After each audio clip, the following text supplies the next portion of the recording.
Está começando o Olhar Africano.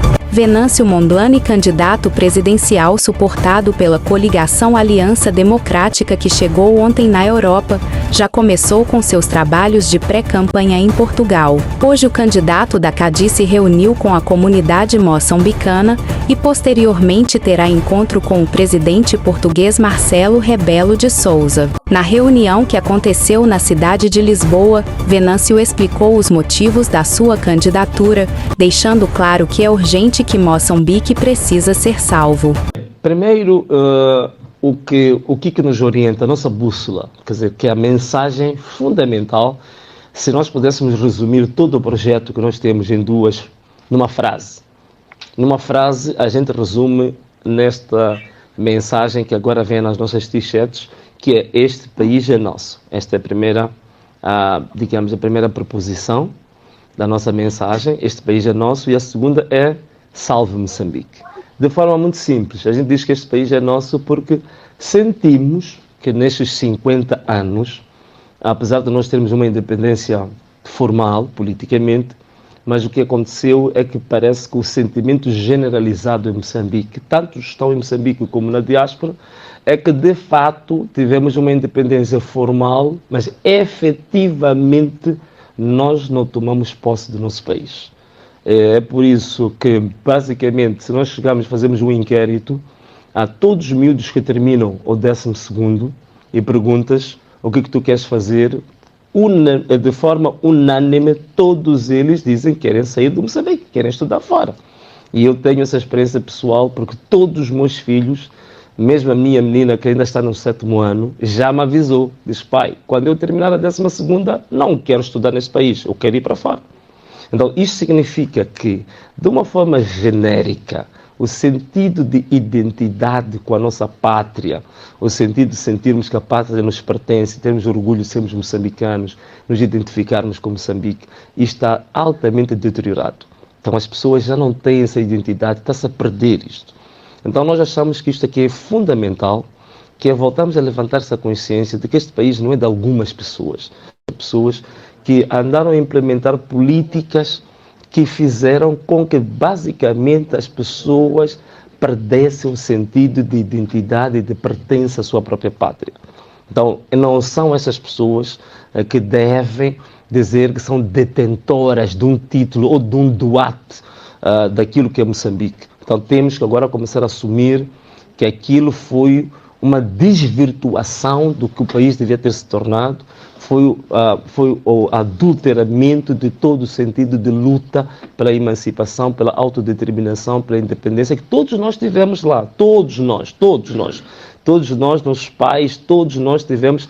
Esta ideia não foi exclusivamente do Partido Frelimo, aliás, o Partido Frelimo vem depois da independência, portanto não é a ideia original e exclusiva deles. Isto foi um sentimento global de que Moçambique devia ser ser um país independente. Então isso está deteriorado. Então é por isso que a gente diz, agora é preciso começar a trabalhar nesse plano, que é o plano da mente. Nós temos que começar a trabalhar na mente, que é fazer com que toda a gente volta a acreditar no seu próprio país. Mas para acreditar no seu país também tem que ganhar consciência de que pode ser parte integrante deste novo Moçambique, dessa nova página. Então é por isso que a gente diz: este país é nosso.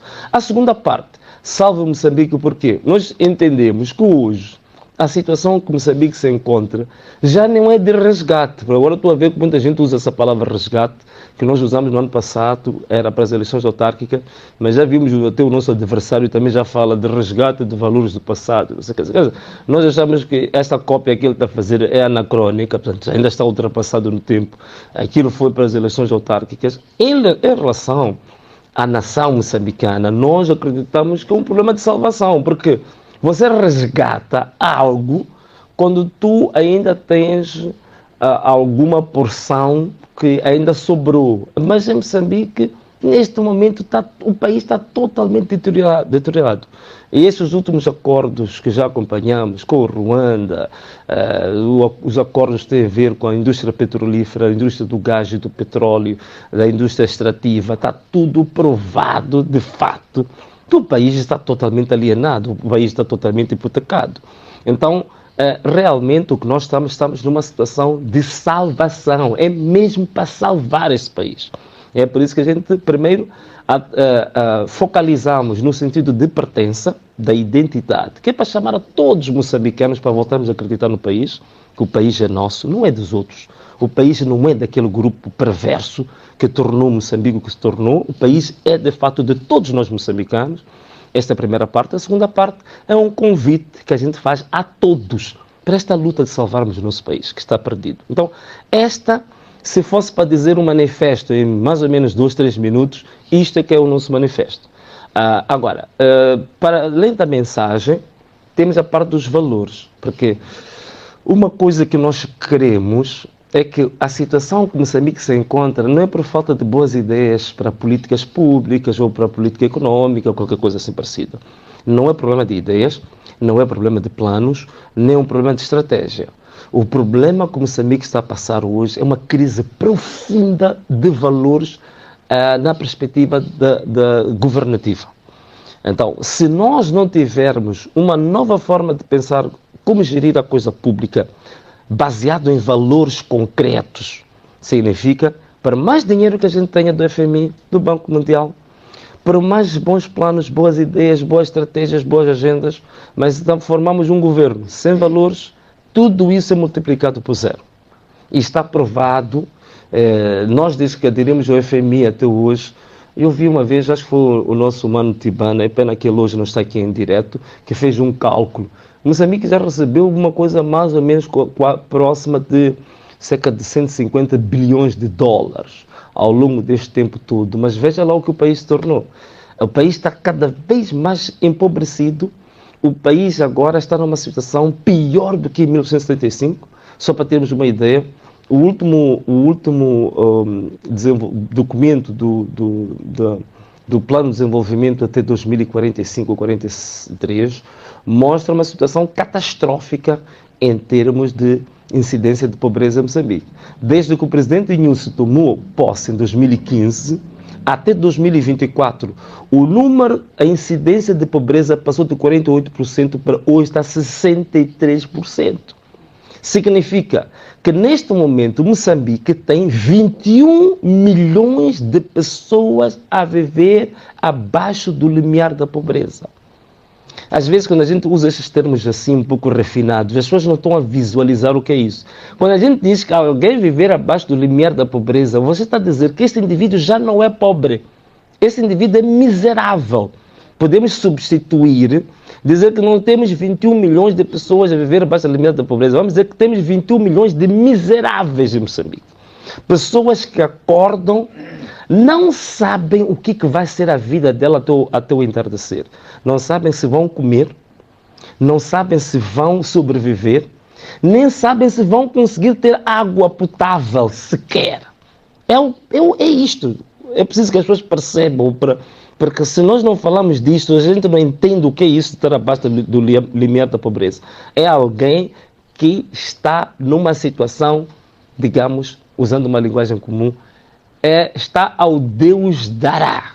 Não há nenhum serviço público, não há nenhuma política pública que garanta meios dos mais básicos de sobrevivência dessas pessoas. Estão entregues à sua sorte. É isso que nós temos. 21 milhões de pessoas. Então, que governação foi essa de 10 anos? Que independência é esta que você, depois de 50 anos de independência, o saldo que você tem a apresentar é uma situação de teres 10 vezes mais miseráveis do que tu tinhas em 1935. Então, não é hipótese. E tudo isto com o endividamento hoje, o endividamento público hoje está no vermelho. Nós estamos entre os 5 países mais endividados do mundo, até já passamos a Venezuela. Por quê? Porque, de fato, está provado que um governo sem cabeça, irresponsável, um governo que não tem um comprometimento com políticas de desenvolvimento com o seu povo, por mais que tu despejes bilhões de dólares, não há um milímetro que vai alterar em termos de desenvolvimento social, em termos de indicadores de desenvolvimento humano. Não existe.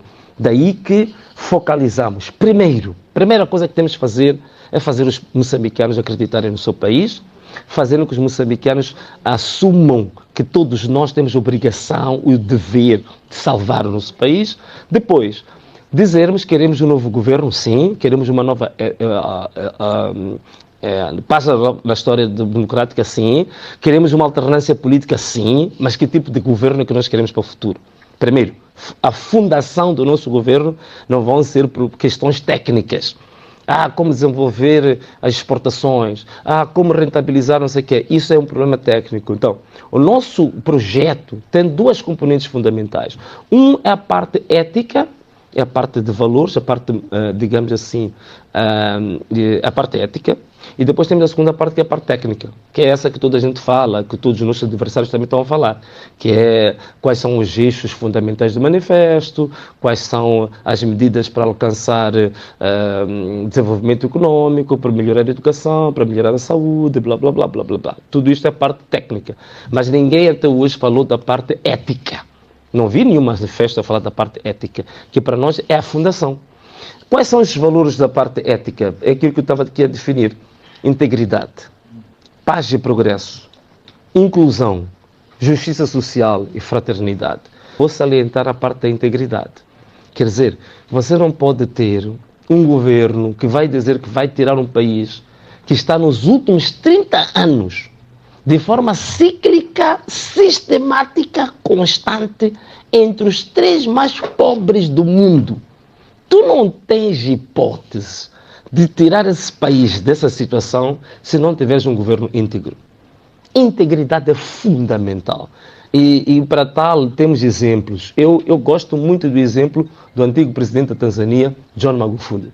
John Magufuli teve apenas um único mandato. Foram 5 anos. E o homem morreu ou foi morto, como dizem alguns, mas em 5 anos o legado que John Magufuli deixou na Tanzânia, até hoje, aquela senhora atual presidente e todo o governo atual de Tanzânia, anda a todo momento mostrando realizações da Tanzânia, que está a evoluir, não sei o quê, tudo legado de John Magufuli. Não é por acaso que até o professor Lumumba, que é uma das pessoas neste momento, que é, digamos, considerado o maior repositório do pensamento africano, do pan-africanismo, o grande intelectual, o professor Lumumba, ele chegou a dizer, vendo o exemplo de John Magufuli na Tanzânia, ele dizia que a próxima etapa da África obrigatória seria a magufulinização da África. Quer dizer, chegou a usar o nome do presidente da Tanzânia como uma nova tipologia para uma nova página da história da África. Então, realmente é um exemplo de quê? É um exemplo de que a integridade é fundamental para o sucesso das nações. Portanto, John Magufuli era o indivíduo. A postura que ele assumiu, primeiro para a sua própria vida, né? Ele libertou-se de tudo que era luxos, tudo que era gorduras, tudo que era regalias desnecessárias, começou a dar exemplo por ele próprio. E depois foi ao seu governo, aos seus ministros, e tudo o que era perspectiva de desenvolvimento. É um dos poucos presidentes que durante o mandato inteiro nunca foi a Washington, nunca foi, só fez, parece, 1 ou 2 viagens ao estrangeiro, o resto foi tudo em Tanzânia. Um indivíduo que acreditou que era possível tirar a Tanzânia da situação que estava com os recursos que já existiam na Tanzânia, sem precisar de recursos adicionais. Então foi um grande exemplo para mim de realmente a integridade como fundação para uma nova etapa, de uma nova era, é fundamental para nós. Então, mas para tal, quando a gente fala de integridade, pode ser uma coisa um pouco abstrata, né? Mas a integridade o que é? Então, temos que concretizar o que é isso de integridade. Então, alguns elementos é possível a gente fazer leitura. E nós aqui no manifesto já falamos de alguns. Por exemplo, quando a gente fala de integridade, a integridade ela é muitas vezes interligada com o conceito também de transparência. Quer dizer, uma pessoa quando é muito transparente na sua vida, uma pessoa aberta, uma pessoa que não esconde nada, que não mente, a gente pode considerar essa pessoa íntegra. Por exemplo, uma das questões fundamentais, orçamento da Presidência da República. Não o valor geral que a Assembleia da República aprova. Isso é público, né? Não restam dúvidas. Mas, de forma detalhada, o que o Presidente da República faz com o dinheiro que recebe público? dinheiro que é aprovado no Estado, né? Vocês nem imaginam, o orçamento para a presidência da República é um orçamento superior que o Ministério da Defesa. Talvez muita gente não sabe disso. Como é que um país que está em guerra tem um conflito em Cabo Delgado de terrorismo, mas a presidência da República tem um orçamento superior que o Ministério da Defesa? O Ministério do Interior tem um orçamento superior que o Ministério da Defesa. A polícia tem maior orçamento que o Ministério da Defesa. Um país que está com um nível de conflito armado que tem lá. Então, é importante a gente ter um orçamento do Presidente da República. E o Presidente da República, todos os anos, tem que prestar contas do dinheiro que recebe público. Tem que começar por aí. Do dinheiro que recebeu, fez o quê? Alugou aviões. Tem que vir lá quanto é que gastou com aviões. Quanto é que gastou com remunerações do seu pessoal. Quanto é que gastou com a Casa Civil. Quanto é que ele gastou com a sua própria família. Ele próprio gastou quanto. Então tem que começar por aí. Para mim, isto é fundamental. Portanto, transparência nas contas públicas, a começar do próprio governo. Quanto é que recebe o ministro? Quanto é que recebe o vice-ministro? Quanto é que recebe um secretário de Estado? Quanto é que recebe o secretário permanente? Tudo isto tem que vir. Quanto é que recebem os PCAs de institutos públicos? Quais são as regalias que têm? Quanto é que nós pagamos com despesas de representação? Quanto é que nós pagamos com deslocações? Quantos seminários andam a participar em tudo que é mundo? Quanto é que gastam por cada uma dessas coisas? Quantas viaturas é que eles gastam? Qual é o investimento que eles fazem? Isto tudo tem que ser informação de consulta pública imediata. Tá, temos um portal do governo. Você entra no portal do governo, nunca vai encontrar esse tipo de informação. Só seminários, deslocações. Dizem que o Presidente da República foi à Rússia, voltou, mas nunca nos apresentou quanto é que gastou em termos orçamentais com a viagem que fez à Rússia. Nunca ninguém sabe disto. Então, você nunca vai mudar uma nação quando o próprio timoneiro, o chefe, o alto magistrado da nação, ele próprio não é transparente com o dinheiro que usa de todos nós. É impossível. Não tens como. Por mais vontade que a pessoa tenha, não tens como. Então, esta é uma das questões que nós temos. A questão da integridade é fundamental. E definirmos elementos concretos de transparência do governo que vão passar, de fato, essa imagem de confiança de estamos perante um governo sério, um governo íntegro. Aí tu consegues mobilizar as pessoas, tu consegues mobilizar a diáspora para voltar ao país, trabalhar, porque diz, não, este país agora está normalizado, temos um governo sério, transparente, nós podemos acreditar no nosso país, podemos voltar a trabalhar para Moçambique, podemos dar de tudo para esta nação. Então, isto é fundamental, né?